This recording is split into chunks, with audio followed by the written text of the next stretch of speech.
সবাইকে শুভ সকাল। এখন আমি রান্না করব, যেটা রান্না করার জন্য এই যে মাছ নিয়ে নিয়েছি। মাছ রান্না করব, অনেক দিনের অবসাদ।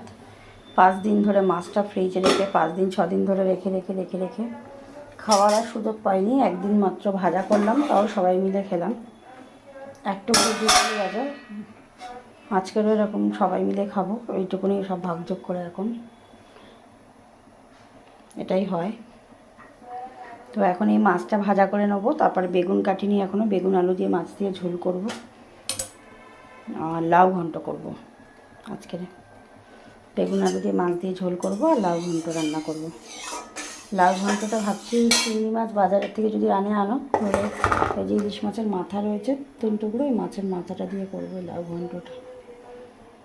মাছের মাথাটা করতে লাউ ঘন্টটা করবো, দেখা যাক কতদূর কী হয়। বাজারে গেছে, বাজার থেকে যদি চিংড়ি মাছ আসে তাহলে চিংড়ি মাছ দিয়ে হবে। এখন তাড়াতাড়ি ছেলে স্কুলে যাবে, তাই জন্য আলু সিদ্ধ ভাত বসিয়ে দিয়েছি। মাখন দিয়ে আলু সিদ্ধ দিয়ে খেয়ে যাবে তাড়াতাড়ি করে। দুগাল ভাত খাইয়ে পাঠিয়ে দেবো স্কুলে, কারণ এখন তো দুপুরে স্কুল, অনেকক্ষণ স্কুলে থাকবে। তাই জন্য সবাইকে অনেক অনেক ভালোবাসা রইল, পাশে থেকো, সাথে থেকো। কড়াইতে মাছ করে দিচ্ছি, ছাটাচ্ছে।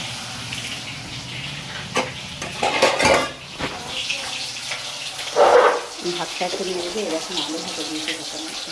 আজকে আমার 5-6 দিন খাওয়ার লোক আছে, 2জন পাশে, তাই জন্য যাই হোক এই যে এখন এইটা ভেজে নিচ্ছি। তার একটাই কারণ, ওই যে নুন হলুদ দিয়ে রেখেছিলাম। এখন যদি আমার বাড়ির অন্য কেউ দেখে যে এতটা নুন হলুদ দেওয়া রয়েছে, আমাকে এক্ষুনি বকা দেবে, তাই তাড়াতাড়ি করে ভেজে নিচ্ছি। কারণ আমি হলুদটা যখন দিয়েছিলাম মনে হয় একটু বেশি হয়ে গেছিলো, বুঝতে পারিনি। নুন হলুদটা মাখিয়ে রাখলে তো একটু বেশি করেই দিতে হয়, তাই জন্য আর কিছু না।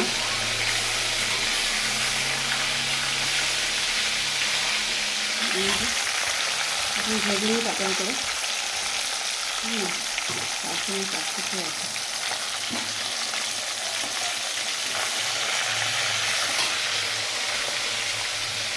যাক, ঠাকুরের আশীর্বাদে একটা ইচ্ছা বেরিয়েছে, সকালে আমার জুটবে। সবাই খুব ভালো থাকবেন, সাথে থাকবেন, আর কিছু বলার নেই। অনেক কিছু প্রতিরোধ, সব কিছু পেরিয়ে এগিয়ে চলতে হয়। সমস্ত কিছু সবার মন জয় করেই চলতে হয়। আর কিছু বলার নেই আমার। ভালো থাকবেন।